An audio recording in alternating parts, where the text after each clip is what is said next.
Welcome, everybody, to another episode of Leadership from the Heart. Today, we have with us Nada.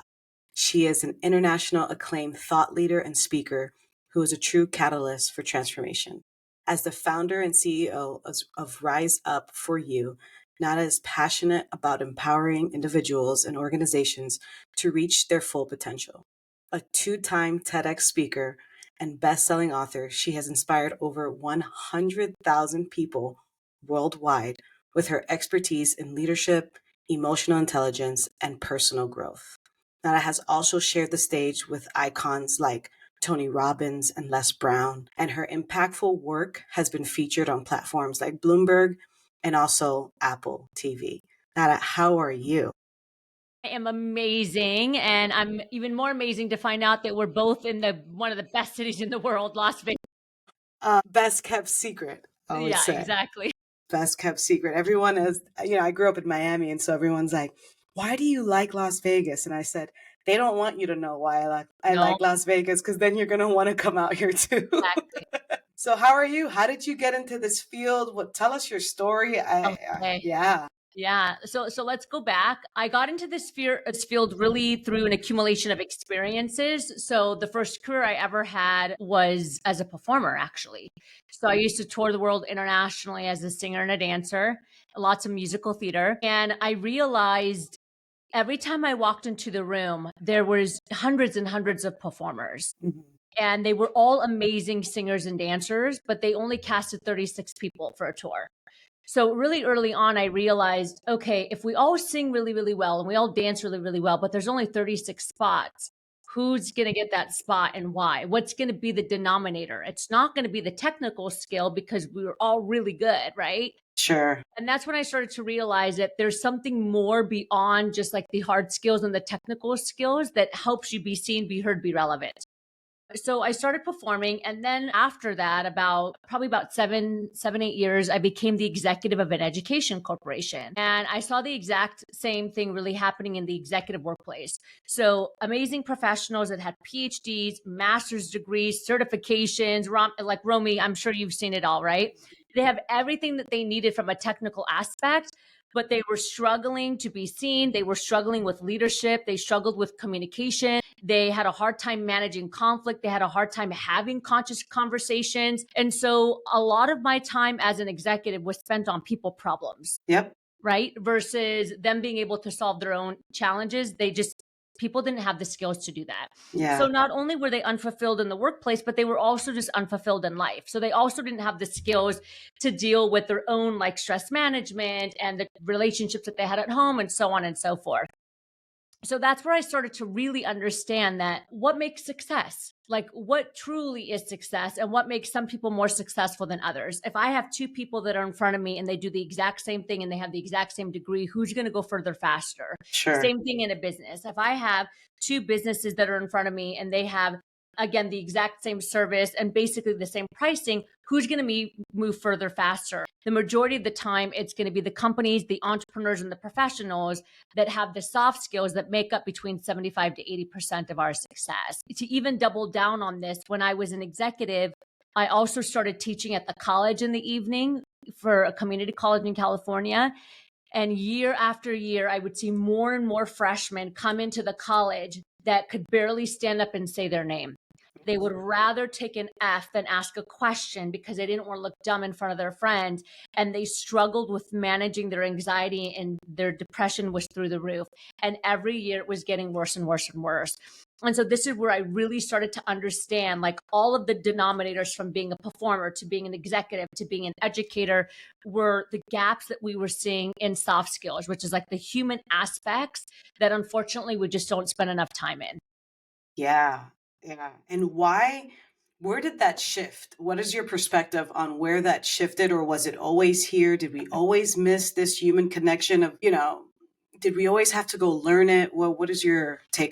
I think there's elements of it. So I think today, for example, as a culture and society, we understand empathy a little bit more than maybe we did like 60 to 70 years ago. You know what I mean? Like, so Sure. for example, when we think about leadership 100 years ago, it was very different than like conscious and servant leadership that we see today. Yes. Right. So I think there's elements that have shifted, but from, I would say, an overall soft skills perspective, I think technology and the stimulations of screens is a big contributor to it. Not that technology or AI is bad, but whenever you don't nurture both simultaneously, one of them is going to suffer. And so what's happened is that technology and AI has moved at such a rapid pace. And unfortunately, as a society, we haven't kept up with the human skills. So now if technology is moving like this and we are way back here when it comes to social emotional intelligence because we don't teach it in our schools, right? Did you ever take a class on self-confidence or conflict management or, emotional and social intelligence? So technology went like this. We're still back here. We're not teaching it in schools. And now instead of kids going out and playing in the streets and getting internships and getting hands-on experience, they're stuck to a screen. Yeah. So there's not enough like experiential things happening for the youth today for them to build the soft skills muscles. And now it's just a cyclical pattern. So now we have like millennials, for example, that are running corporations that also spent some time on the screen. And then we have the iGen that are coming in. So now the majority of the workforce grew up in a technology era. Yeah. Yeah. So as you're saying this, I'm thinking about my first introduction to soft skills. And although I was always intrigued with psychology in school, which I think gave me a little bit Uh-huh. inside, a little Brain. insight, Yeah. my first real that I can remember that I can recall is the How to Win Friends and Influence People book Yeah. by Dale Carnegie. Yes. And that book, one, blew my mind, but also taught me like, hey, I'm doing some of this shit already. Like, Mhm. okay, like I'm doing it without knowing that I'm doing it just because I understand empathy. So what was your aha about the soft skills? Because I know we talked about you having gone from, performance to educating and realizing there was a gap. And then two, what do you recommend that people do to help develop this soft skill at a faster rate? Because right now we want everything in 2 days. Thank Yeah. you, Amazon. Yeah, right. Exactly. Okay, so I think there's a couple things that I have to peel back here. Sure. So soft skills is a very broad term for like a number of competencies that exist under it. So for example, like critical thinking is a soft skill, Mm-hmm. influential communication is a soft skill, emotional intelligence is a soft skill. So there's like a number that are underneath it. The ones that I would say you need to double down on immediately are emotional intelligence, because emotional intelligence is a soft skill, but that category alone has another like 18 that branch out from it. So it's the most comprehensive, it's the most robust, and you're going to get the more bang for your buck if you like just hunker down on that. So that's what I would say, and then I'll come back to how we can start to implement it. Sure. But I started to realize how important self-confidence was from my own like experiences with self-confidence. So I'm very lucky, and I always like attribute my success to my parents because they taught my brothers and I to have self-confidence and to always love ourselves. So like when we were younger, my parents would like drive us to school and be like, "Today you're going to be amazing." And then we would be in the back like, "Yay." So we just thought we were unstoppable. We always were like, "Okay, we can do whatever we want." And I didn't realize it was a soft skill, but I understood that like, okay, we believe in ourselves and we're going to take action. But I started to notice in each career that I was in that I was getting chosen for things, even if I was new to the company or if I wasn't the best technically. And I started to realize that although the reason why I'm getting chosen is because I have a self confidence, and like when you have true self confidence, you're not afraid to communicate. You're not afraid to like step into your power. You don't negotiate your values. Like there's certain things that you do as a person when you have self confidence. And I noticed that those were really serving me.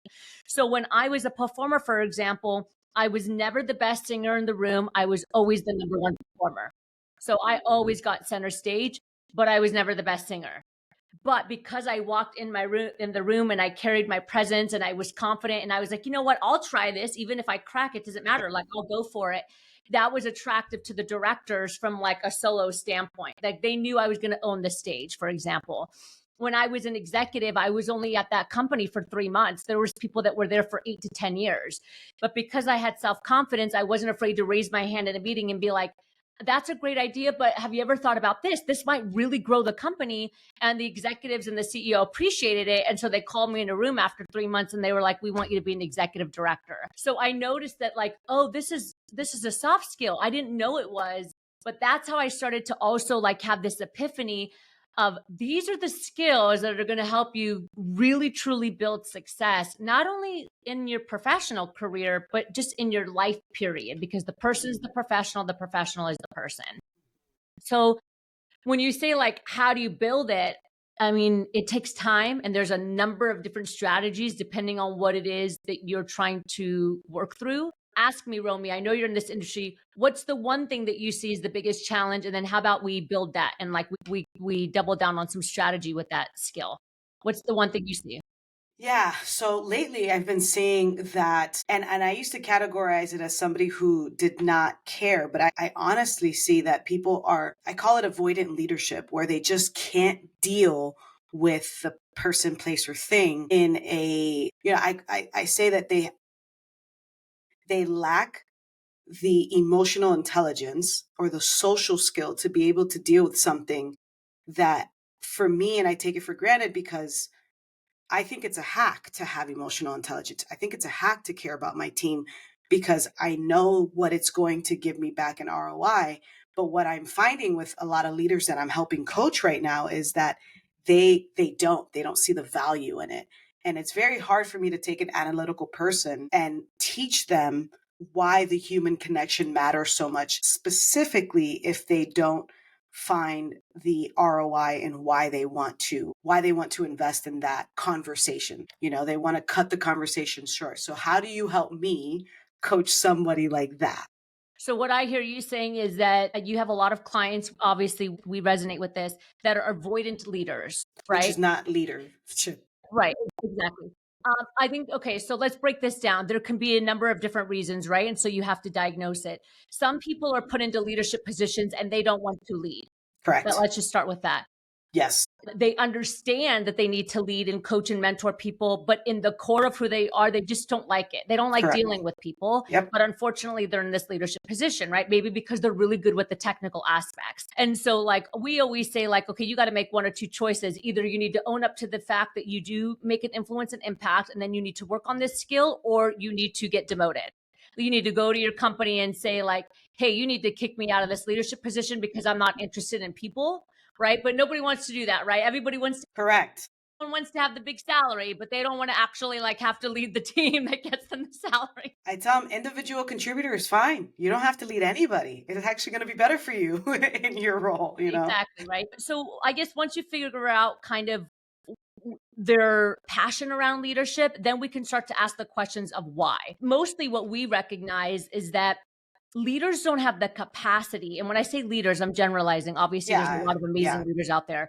A lot of leaders don't have the capacity to lead because they haven't done the work themselves. And I always say that self-confidence gives you the capacity to communicate, right? Self-management gives you the capacity to lead. And so if you have a leader that doesn't know how to manage their stress, they're not attuned to their blind spots, they really struggle with self-doubt and self-confidence, that's going to directly hinder their ability to lead their team. Okay. Another thing is that there's a lot of leaders that really struggle with people pleasing. They want to be liked. And this is a self-confidence thing. So believe it or not, Romy, my team and I, we ask anywhere between 4,000 to 5,000 people every single year what their number one challenge is. 83% say self-confidence. Okay. And out of those 83%, out of those people that take our assessment, 57% of them are executives and high-level leaders. So like more than half the people that took the assessment are not entry level, right? And so if you have a leader that struggles with self-confidence and they struggle with imposter syndrome, not feeling enough, perfectionist mindset, healthy boundaries, people pleasing, they're not going to be comfortable having a conscious conversation where they have to set expectations. They're not going to have the tools to coach somebody when they don't know how to coach themselves. Sure. They're not going to tell you that, Romy. They're just going to tell you, like, why can't they figure it out themselves? Right. That's the language that they're going to use. Very rarely are they going to come to you and say, I don't know how to coach because I don't know how to coach myself, or I'm struggling with my own self-worth, so how can I give it to them? It takes a very evolved leader to be able to own up to that. And so one of the things that I do is we just ask them, like, what are the beliefs around leadership? Okay, let's say you don't like leading. Fine, let's talk about it. Tell me a little bit more. Where is that belief come from? Why don't you?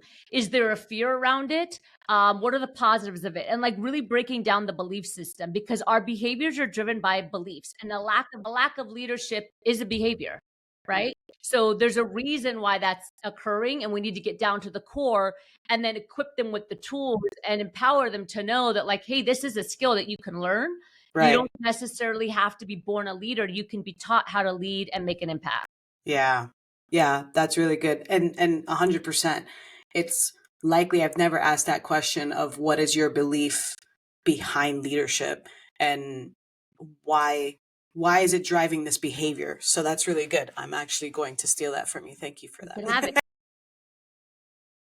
So is lack of confidence, you said 56% of them are executives. Is that the biggest barrier that you see for people not reaching their full potential? Yes, 100%, 100%. Because unfortunately, and this is like a big passion of mine, the first book that I wrote is about confidence.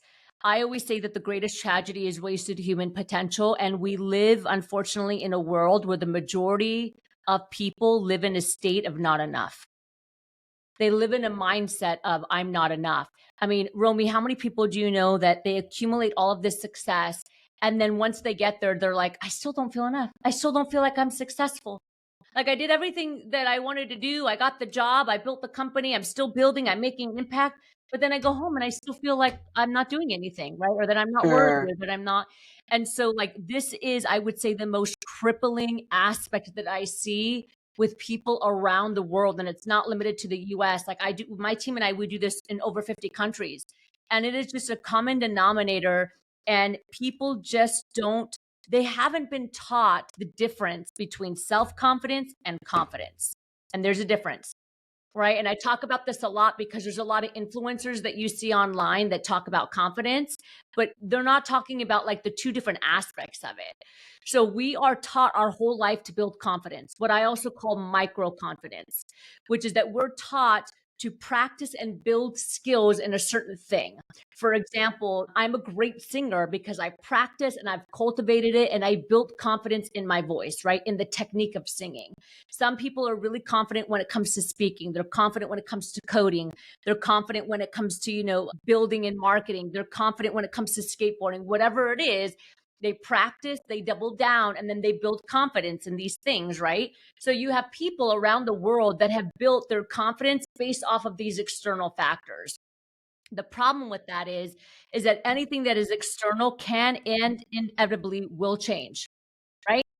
And so this is what we saw with COVID, is that we had all these people from around the world that were like big executives. They had all this money, like they built their whole self-worth and identity around these things. And then it all came crashing down. And then everybody said, who am I and what's my value and what do I bring to the table?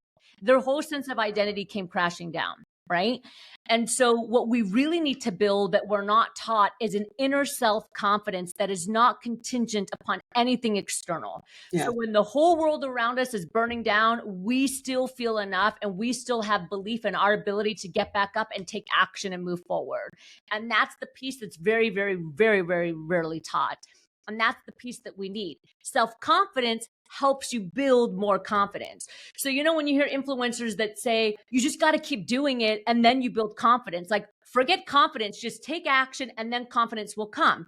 And it's like, no, no, no, no, no. That's not how it works, because people don't take action if there's resistance because they lack self-confidence. You see what I mean? Yes. People even struggle just to take the action because they're crippled by the self-confidence that they lack around, like, what if I make a mistake? What if what if I fail? What if I fall? What if I do this? And so very little people are even just building the micro level confidence because they're crippled to even take action. That's why, for example, I give away the farm when it comes to content. Like when I speak, when I'm on podcasts, like I just constantly give information away and people are like, why are you doing that? They're going to steal it and replicate it. I'm like, listen, 90% of the people aren't going to take action on it. It's fine. And that's sad. I actually want people to go like do it. But because people struggle so much with believing in themselves, they just get crippled and they stop, and there's resistance all around them. And so, what is your framework around building self-confidence first? There's a lot, but I'm going to give you probably the most important one and the most impactful one that you got to do repetitively over and over and over again. And we call this the 4 B's to reverse engineering. So everybody has patterns and belief systems, and we all have negative thoughts. Every one of us, including myself, we all have self-doubt. Don't let anybody tell you anything differently. Even the most popular Tony Robbins, Oprah, it's part of the human condition to have negativity in your mind, Absolutely. right? Duality. Exactly. The key is just learning how to manage it. And that's what makes some people more successful than others, is they have cracked the code of how to like manage the thought, stop the thought, and move forward despite the thought, right? And so one of the things that we teach is called the 4 B's to reverse engineering. It's first writing down like, what's one limiting belief that you have? Could be anything. We all have a lot, but just write down one. What's one belief that you currently have that's limiting your ability to move forward? So for example, I'm just going to talk about entrepreneurs or coaches. Let's talk about like leadership coaches, right? We know that if you are a coach or if you're running your own business or if you're a solopreneur, in order for you to be seen, be heard, be relevant, and I always use this term, you got to get out there on social media, you got to post videos, and you have to be present. But how many people do you know that are afraid to do content and video because they don't want people to make fun of them? Right? Okay, so there's a belief around that. Okay, well, Sure. what's the belief? So write down the limiting belief. Then the second B is the backstory. So where does this belief come from?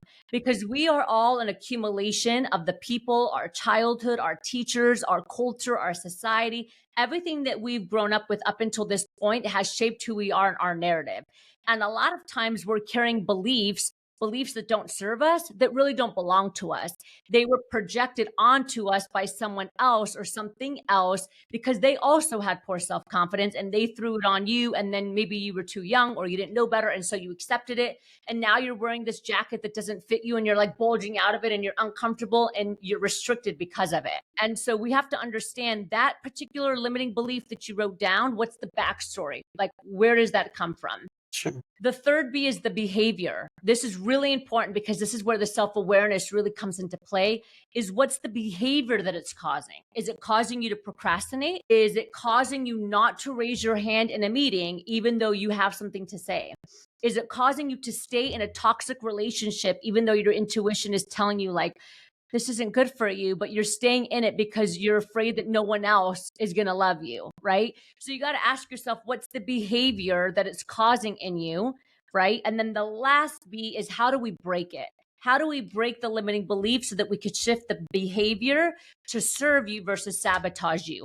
And the breaking is a little bit different for everyone. And this is why coaching is so important, because this is where you can get to the one-to-one nuances for the individual. Some people have like deep trauma and they need to go do therapy. And as coaches, we don't do that, right? Because we're not therapists. Yeah. Other people, it's a simple like conscious thought of like, Billie Jean from 7th grade that threw me in a trash can is the reason why I haven't felt enough for 30 years.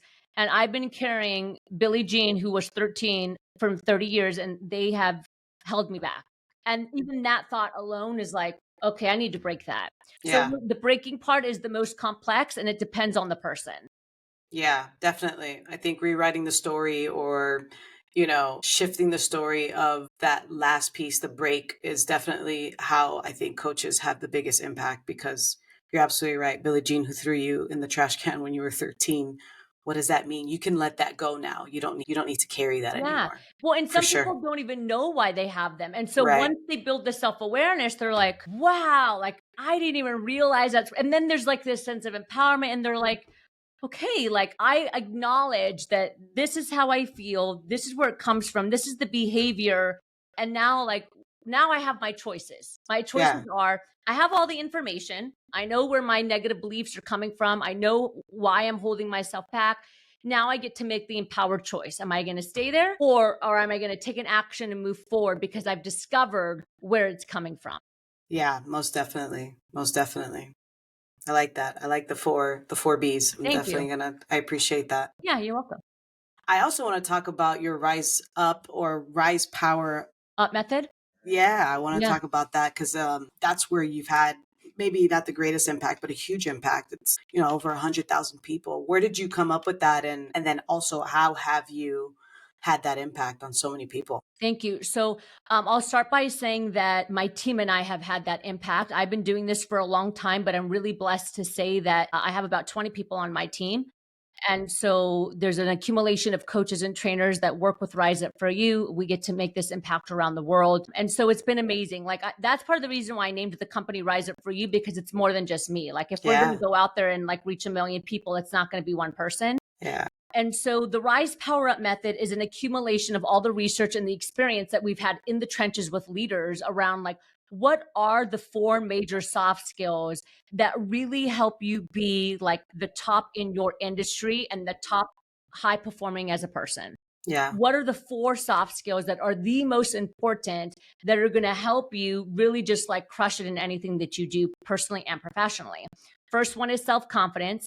And so this power up method that we blueprinted and created, every pillar is like a full robust level of content.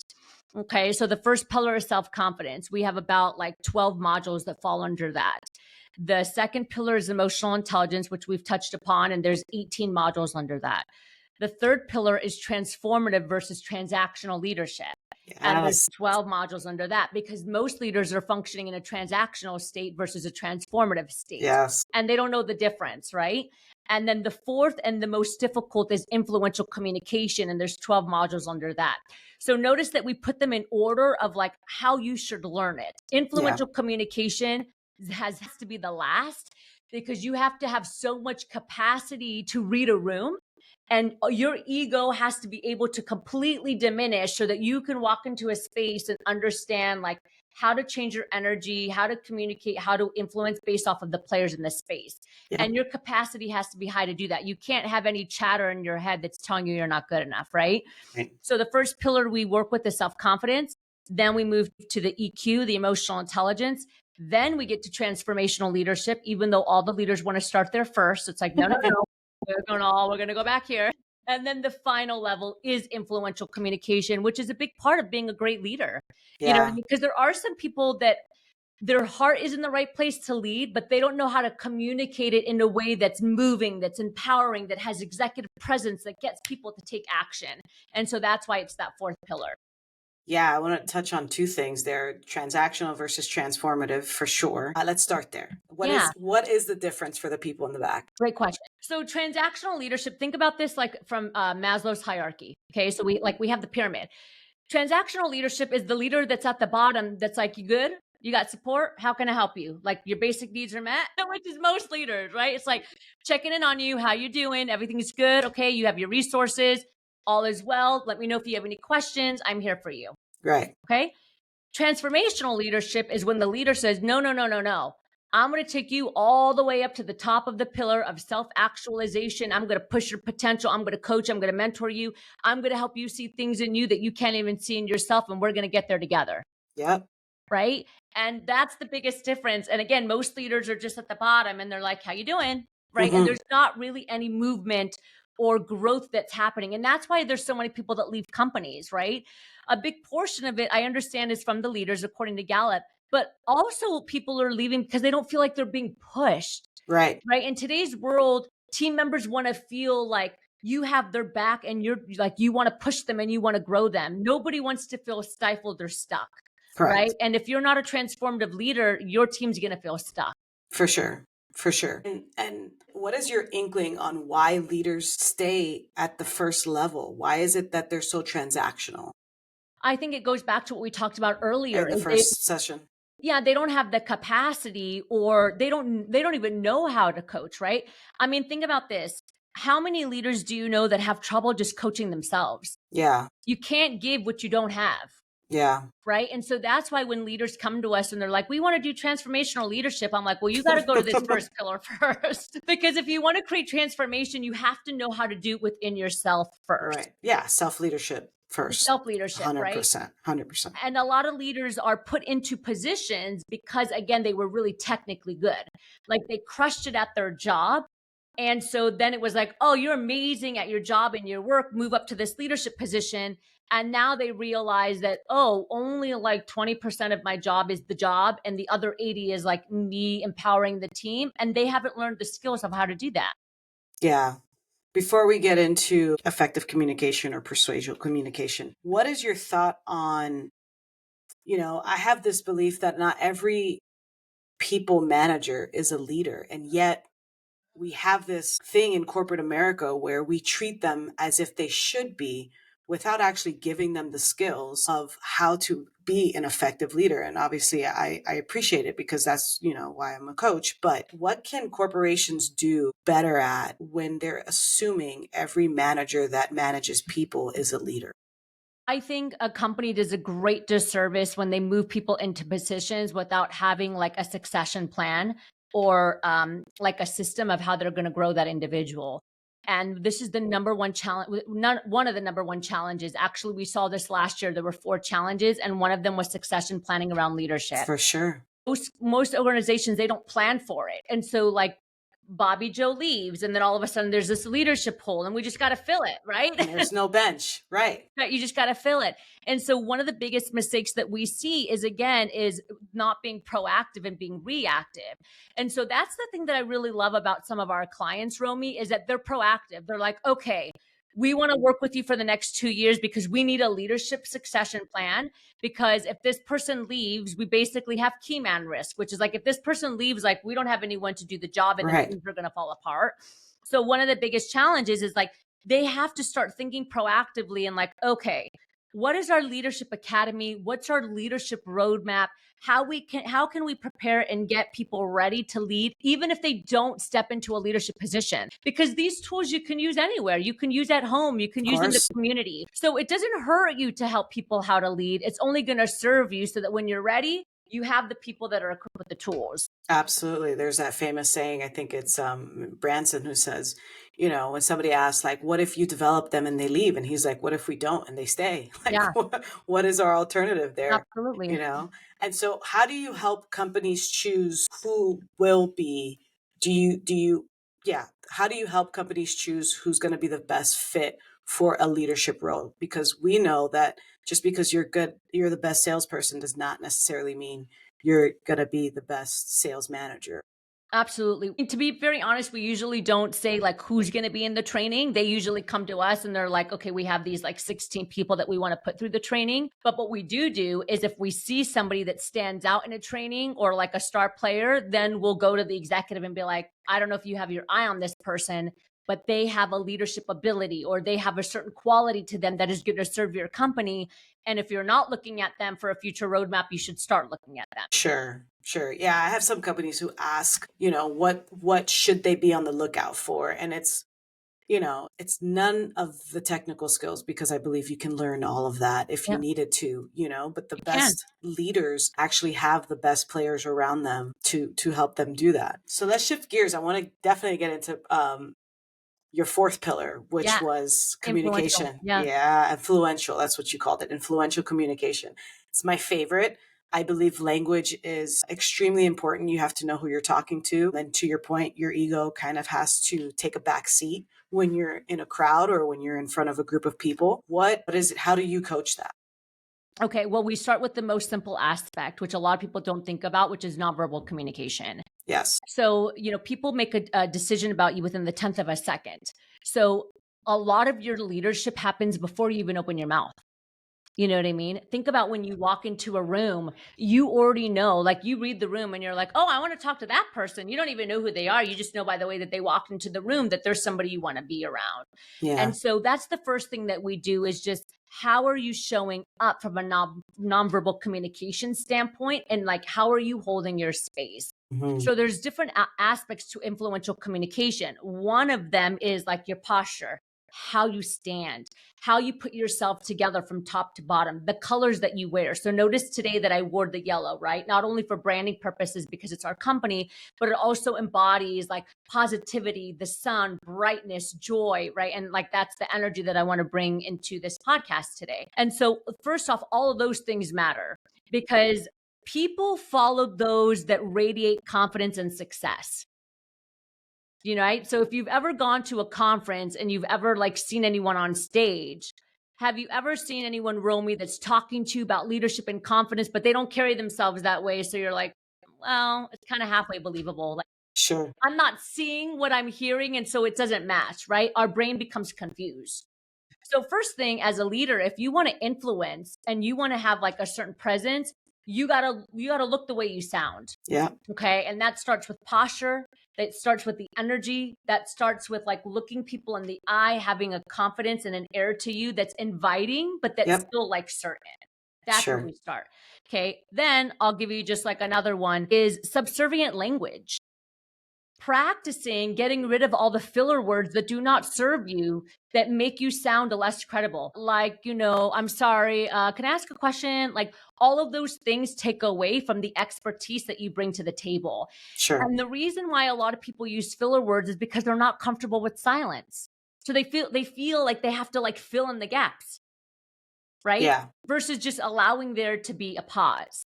So one thing that we do with our clients is we do improvisation. So for example, Romie, I might ask you, Romie, tell me your name, what you do, and what's one value of yours that you really have.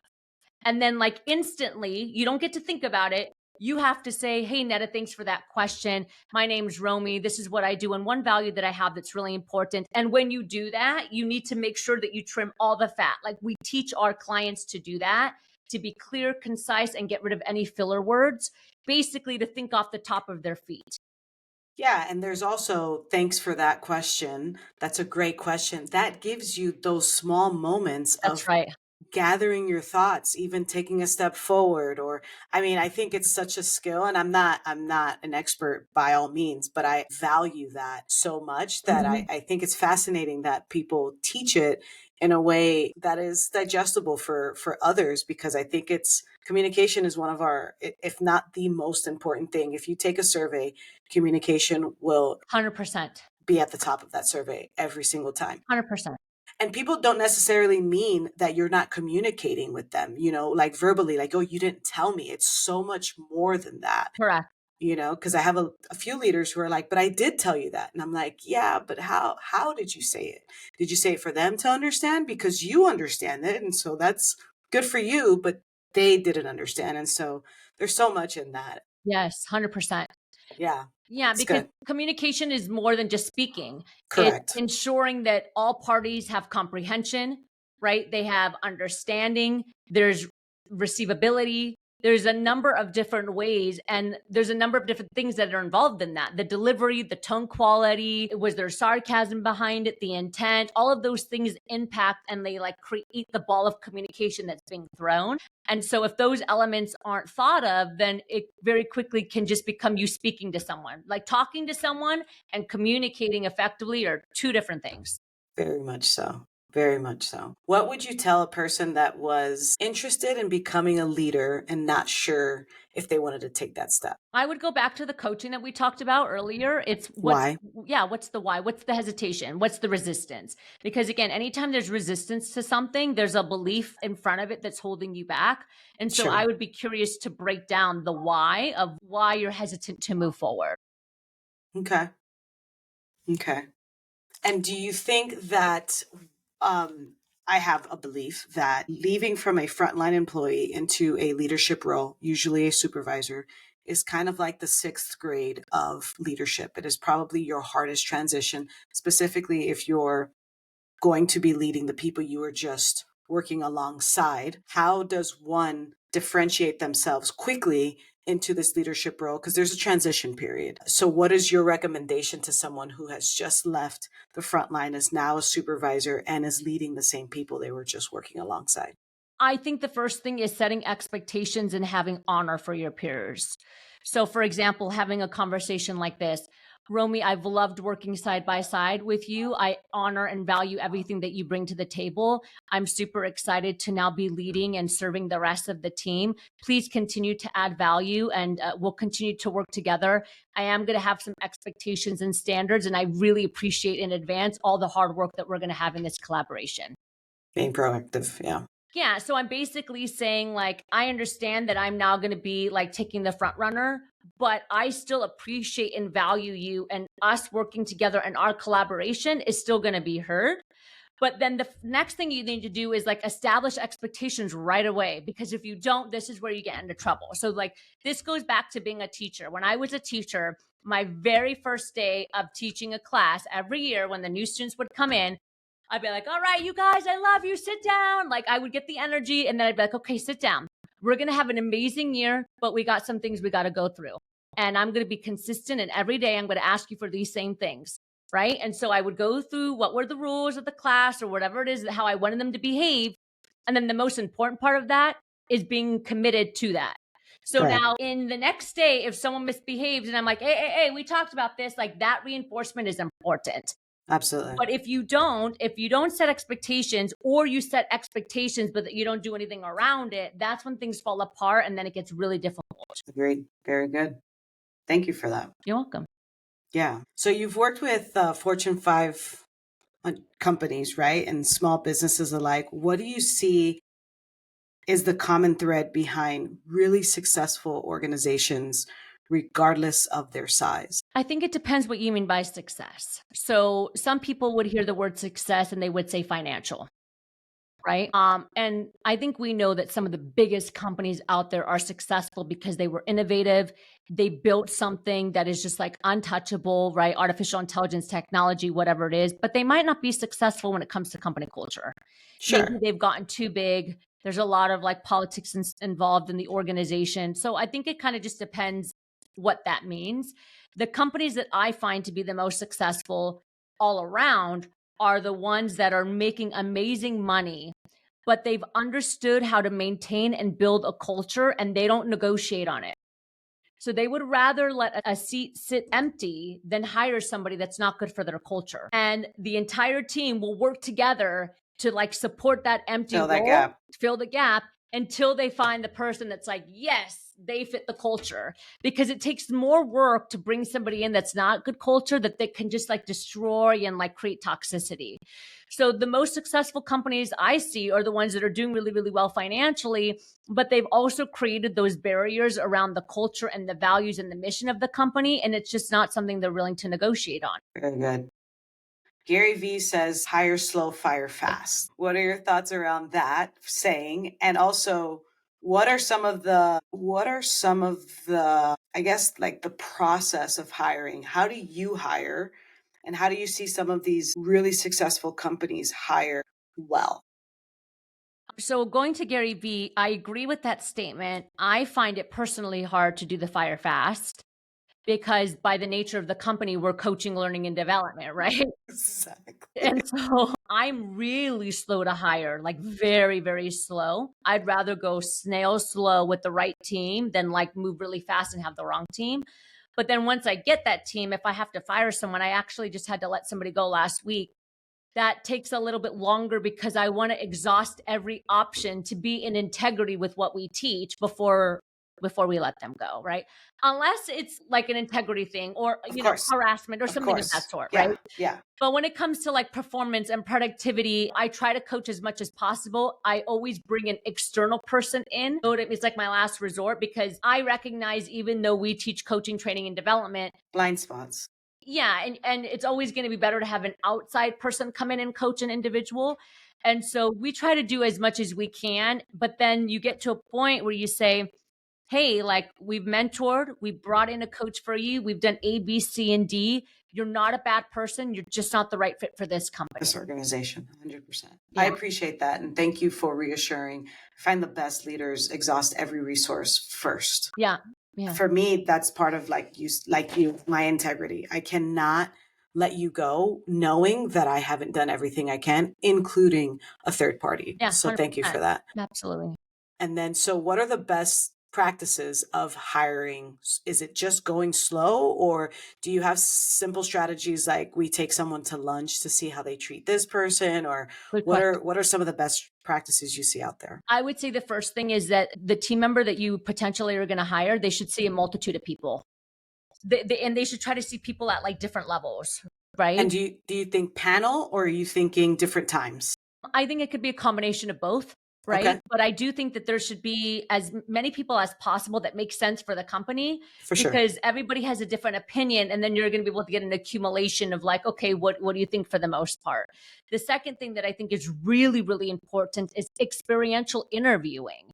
So it's like whatever industry you're in, before you hire them, let's see how they do in the trenches of this experience, right? So for example, if someone's coaching or someone's training, like anyone for our team that's coaching and training, they have to show us what they can do before we bring them in. Because I want to know, like, okay, how do you do it? The third thing is interviewing for soft skills. So you might say, like, well, what does that look like?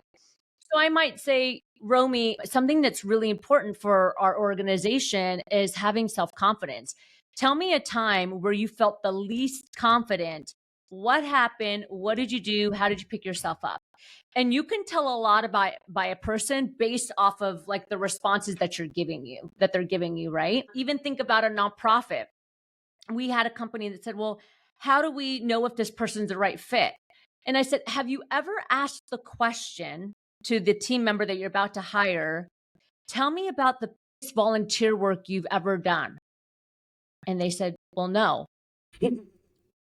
I said, well, then how do you know they have a heart of service?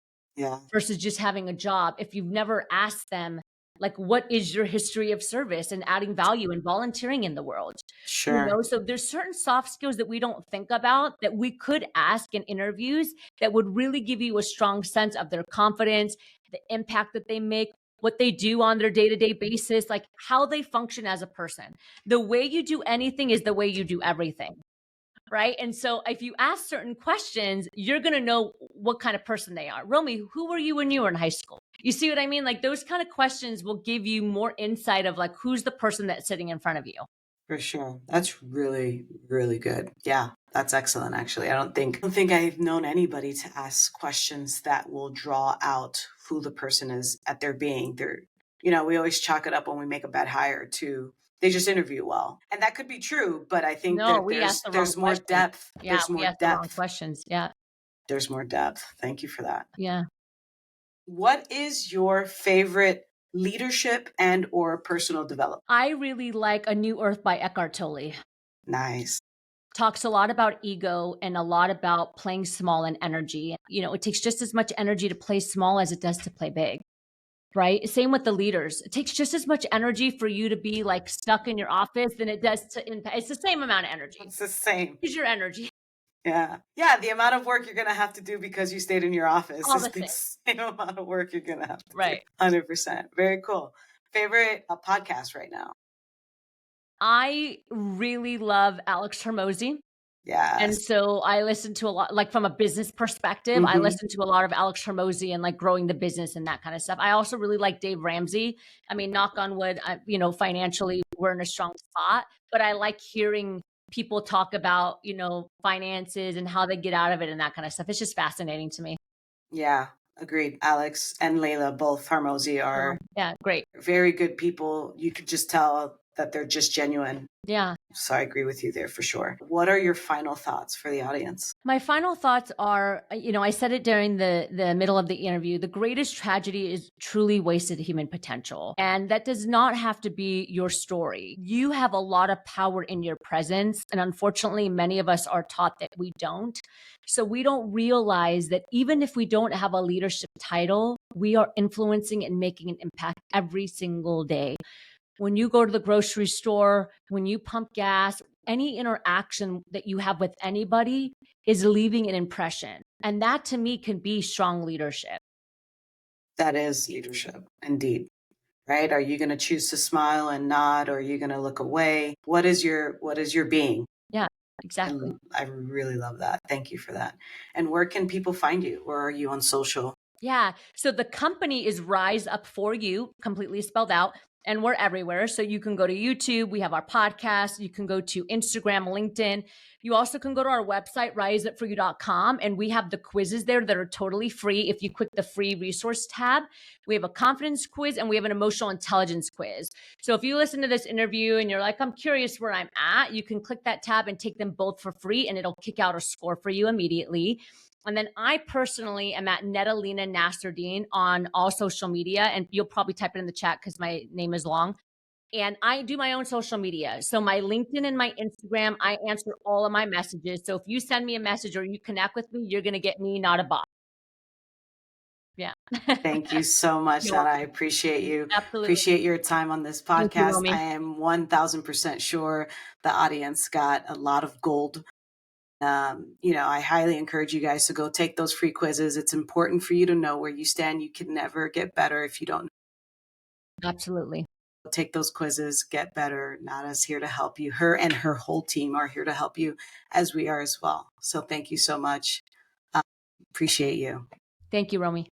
Awesome. Well, that ends our episode for Leadership from the Heart, guys. Thank you again for listening. Don't forget to like and subscribe, and also go check her out. I'll put all of her links at the bottom of our show notes as usual, and see you next time.